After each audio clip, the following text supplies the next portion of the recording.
Michael. Kendra. Yaza neza? Yaza neza. Kamusigane nawe rero n'ubundi ngiye mfite ibindi byinshi ngiyemo.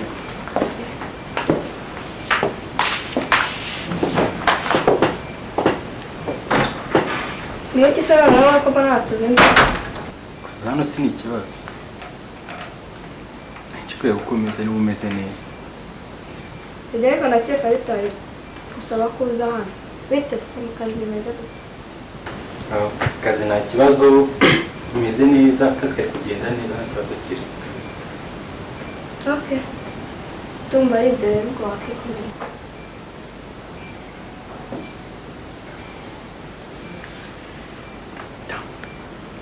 Ariko Kendi,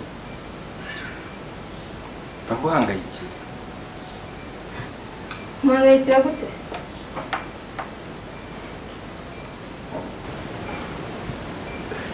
Kumva ntabwo ko mpangayikishwa nawe kuko nshaka kumenya uko umeze n'impamvu uri kubura cyane. Ese ko muri abajyago ntabwo bikiri akazi gusa. Hari akandi kazi ufite ntazi. Reba nk'ubu ahantu hose uba uri kumurikira hari umuntu waguye akazi ko kuneka cyangwa se kunyizirikaho.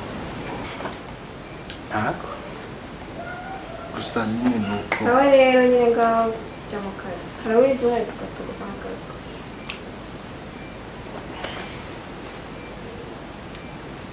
nta kibazo. Ugira umunsi mwiza.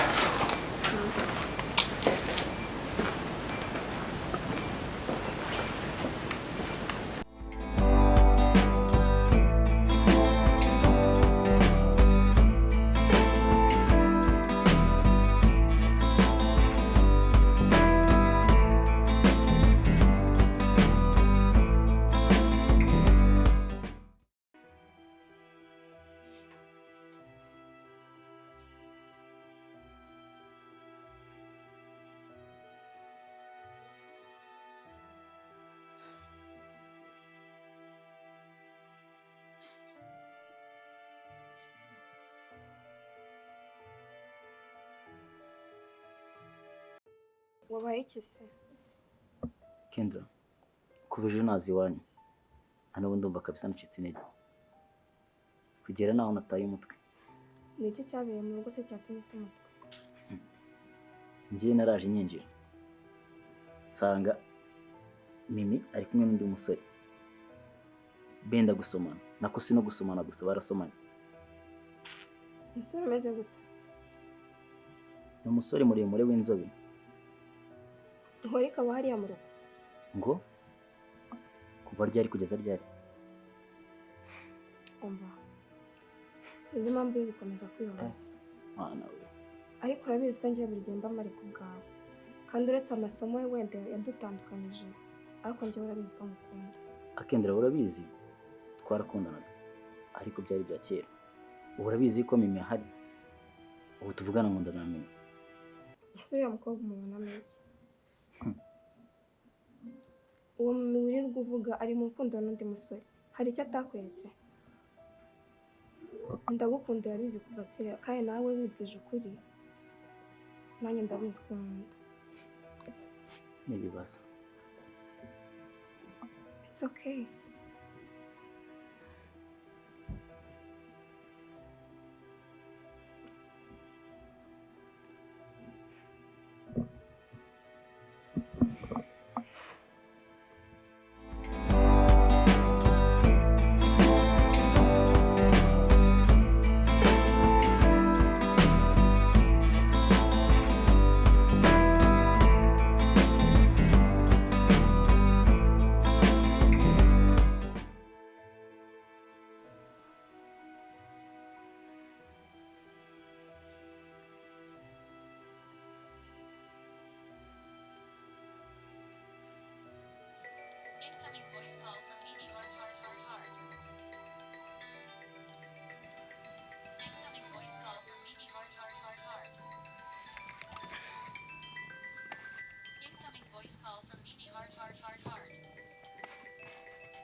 Mimi, hari igihe kigera ibintu ukabura umwanya ibyo ubwabyo bikazisobanura. Rero reka kuguma biguhangayitse bigutesha umutwe kuri urwo rwego. Erega Tyla yanze kunyitaho. Ntabwo ashaka ko tuvugana. Kandi basi tuvuganye bishobora kudufasha gukemura ibibazo biri hagati yanjye nawe. Wowe muha umwanya ubwe igihe kizagera kwihamagarira. Muha umwanya abanza tuze kuko uyu muntu umweretse yuko adahari mu buzima bwawe butagumiza kugenda. Hari igihe akenera kubwishimishirizamo abantu niko duteye. Ako Jodani, ntabwo ibyo byakuraho yuko ari njye watumye Tyla arakara kuriya. Hagati aho ngaho mbabarire ninjye nyirabayazana kandi urabizi, ndakeka ubizi yuko ntari mbigamije. None se ngo mbigenze gute ko mvugiye bigiye kunsaza? Mimi, aho nyumve neza, wenda sindimo gukurura nishyira.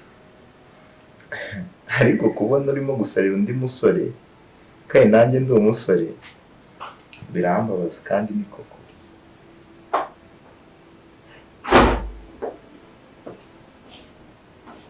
Udani? Sohotse ibyo ushaka kuganira na Mimi.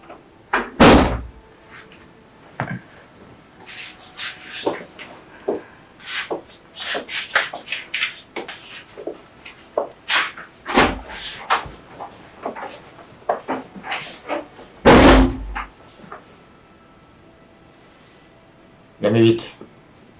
Nziza. Niko se Mimi? Ko njye nawe twari twumvikanye ko ibyari bigiye kuba bigomba kuba ibanga hagati yanjye nawe. Ejo bundi baje kubigira amaka muri buryo. Byaracitse no kuri ntabwo nari nabigambiriye. Byagucitse bitewe sasa kandi twari twabyumvikanyeho. Umva nari nakanitse narakaye kubera iriya ko nitabyawe n'umuntu. Hanyuma rero kubera uburakari n'uburyo nyine wahise umwindura umusazi, nahise nyine numva mbabaye datari. Hanyuma aje rero birangira bicitse mbivuga. Nakubwiye ko atari nyoko. Ikindi habuze imesi rya kabiri. Mu mwaka mwikane muri ubwo kuko uyu bakanyataka. Ikinze kuri icyo ngicyo. Uhereye none ubu gikoresho cyanjye nakoresha ikintu cyose numva ashaka mu gihe nshatse. Kandi utabitekerejeho. Ibyo bintu mubwiye ubyumve neza. Unamenye ko kandi Mark atakimundi baba mu rugo. Akazongera kumubona ikosa na rimwe. Nzahita mwirukana. Ikindi nawe nta hantu wemerewe kujya ariho hose. Utamenyesheje usibye ku ishuri honyine. Ukaramuka ubirenzeho nibwo uzamenya uwo ndiwe.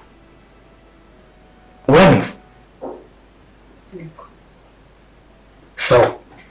Komeza witware nkaho nta cyabaye hagati yanjye nawe. Kwa rero.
ibihe nk'ibi nari ndakumbuye pe. Yes. Ntabwo wabyumva. Nikomeze ntabwo bikumbuye. Ese we ntabwo ujya ubikumbura. Uziko njye nta kindi kintu njya ntekereza. Arega njye nakubeshye iyo page njye nayivuye. Okay, nta kibazo. Gusa urabizi ko twakongera tugakora izindi nzibutso nziza kurusha za kera. Ndumva nta kibazo.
Karagatete kumbi ni nagako yego ratatete wowe ni icupa rimwe mu mari mwe mutuma nishima urabona mushiki wanjye mufate ku ngufu abimishe none nari ikintu maze hano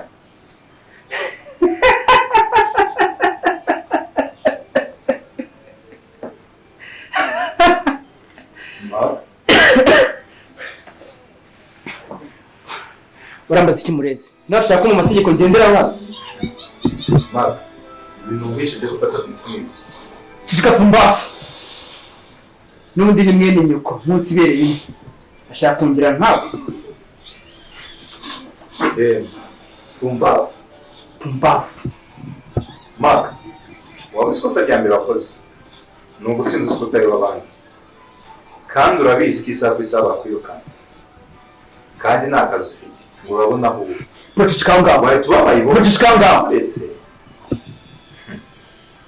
nawe byo gufata ku ngufu byo ndumva ibyo bitandera cicika ngaho ayo magambo uri kumbwira ari kunjya mu matwi n'ubundi arimo kuri kwinshi cyane ikiruta ikindi rero mva mu maso umeze enjoy yanjye n'undi nta byishimo mfite uretse tente yanjye tente cheers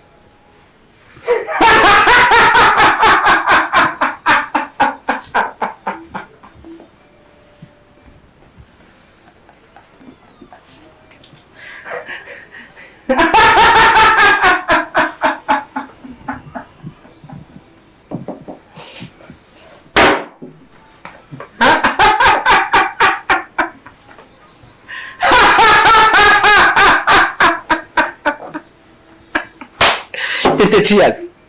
Cheers. God.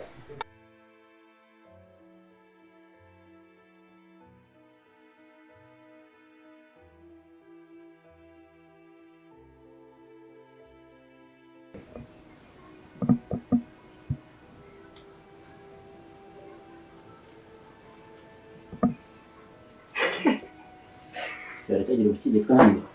ahubwo baracyakunda gukirigitana. Nuko nabona umeze nk'ubyiteguye. Siragira ngo yiteguye gukirigitwa. Sawa rero ndabugira. Reka cyane. Shaka umwembe se. Shaka umwembe. gerageza wowe. Ikintu cyo mutamika. Twageze.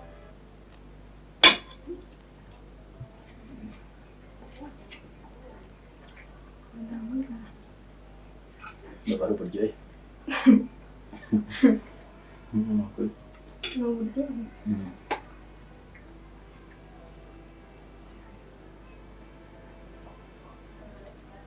Kutitaba telefone.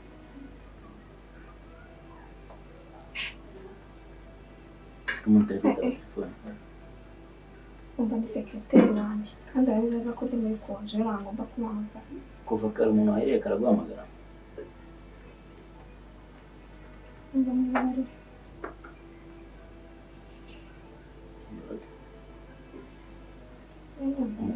Umuntu wahamagaye kuva kare. Nimba amakuru ashaka kuma yakaba yayahaye umuntu asizeho. Ndimo ndenda stress ari gushaka kuzisubiza kandi njye nzasubiramo.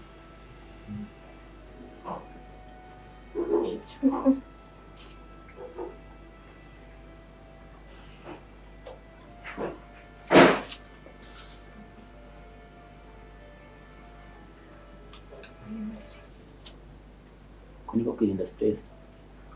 Kwirinda stress nyine. Nega ko nje ndakurangira. Naba zindinze n'ubundi nzazisubiramo.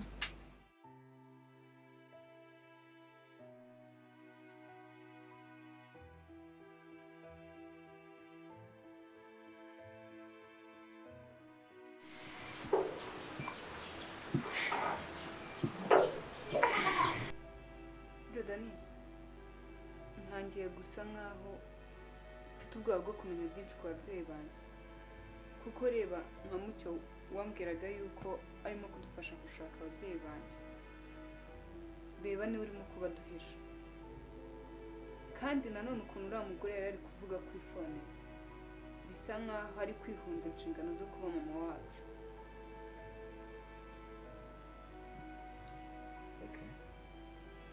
ndaza kubariza neza Mucyo menye neza ikibyishimo. Ukoze cyane.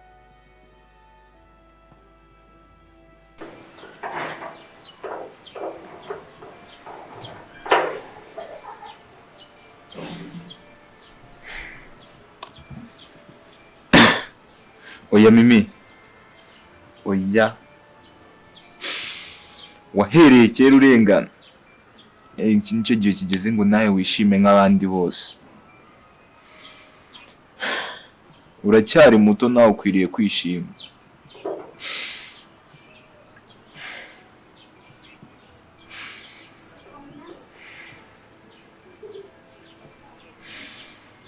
Mucyo, dukora byinshi bibi, ariko kuri iyi nshuro nukora kuri Mimi urawumatiriza kukurwanya.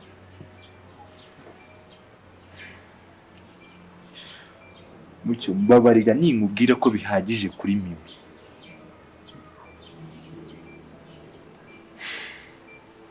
Uze kubyumva utagoranye. Dushaka ubundi buryo tugomba kurwanya ise wa Mimi.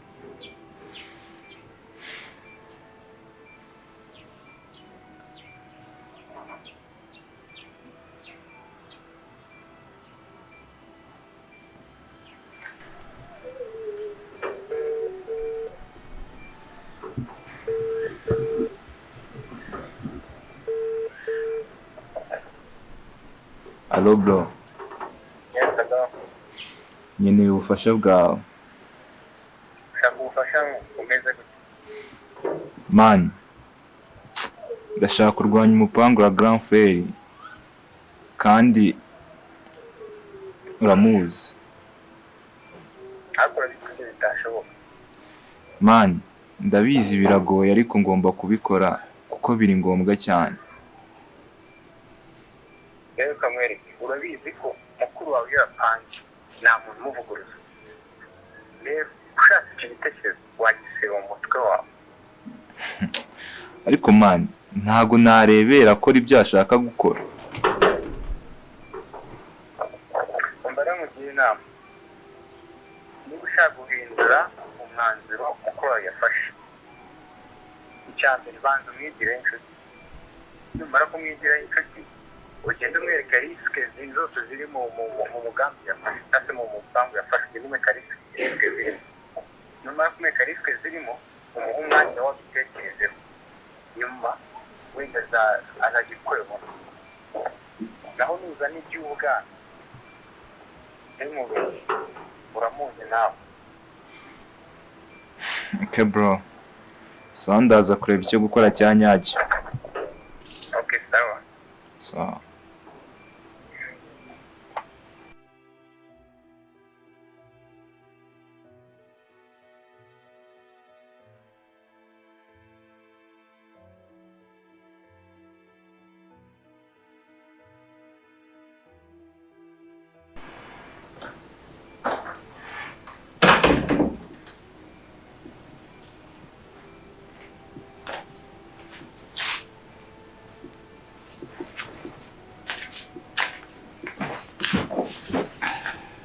Mimi umeze neza? Yego, meze neza. Kubera uri kumbaza umeze gutya? Ntacyo nakubazaga gusa. Ese Jodani, urankunda ku buryo ushobora kubura amahoro gutya? Urabona utari uwo gukundwa? Ni iki cyambuza kugukunda? Wait. Urukundo ndimo mvuga ngaha nawe ni kuvuga cyangwa? Sinzi ubwo uvuga ari uruhe, gusa njye ndagukunda pe, kandi sinzi uko byaje, sinzi ngiye byaziye, gusa nanjye nasanze ari uko. Seriously? Man, Jodani, njye nawe turi famiye. Sintekereza rero impamvu yatuma unkunda kandi ubizi neza yuko dufite ikintu dupfana. Ntacyo mpfana nawe. What?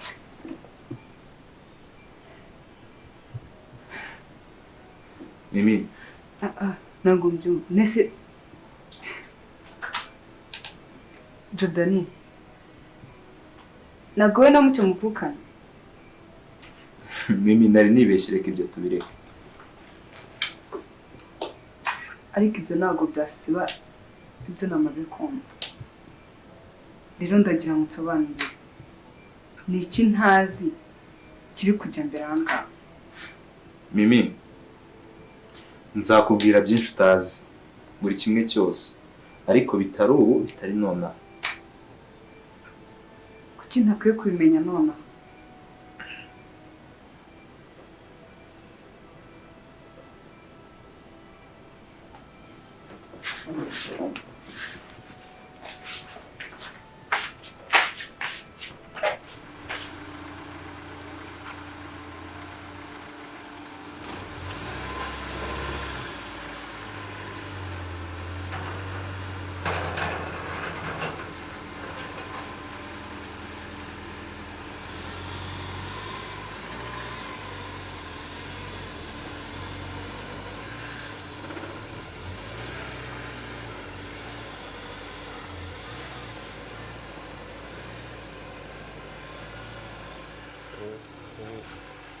Wewe Wiriwe.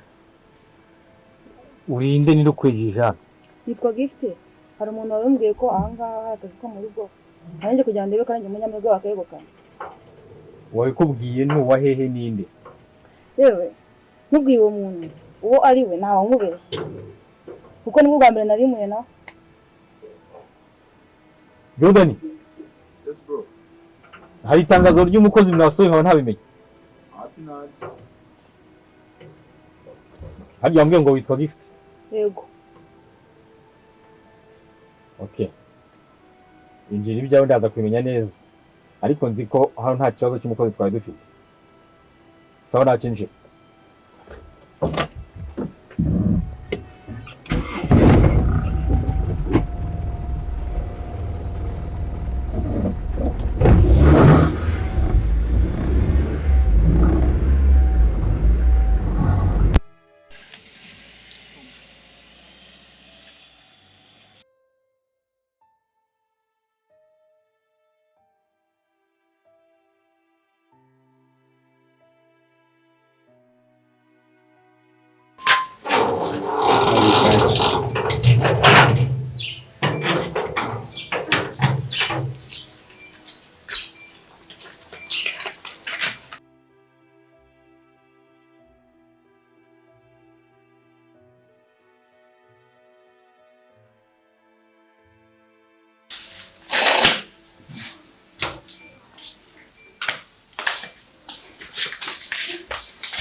wicaye tugiye gukora ndaje.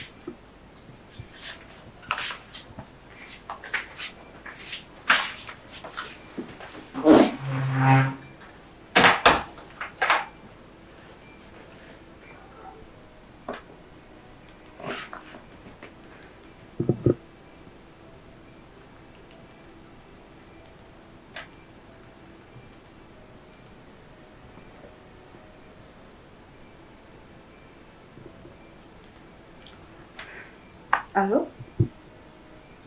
Ubu nageze maje kwakirwa kwa mucyo.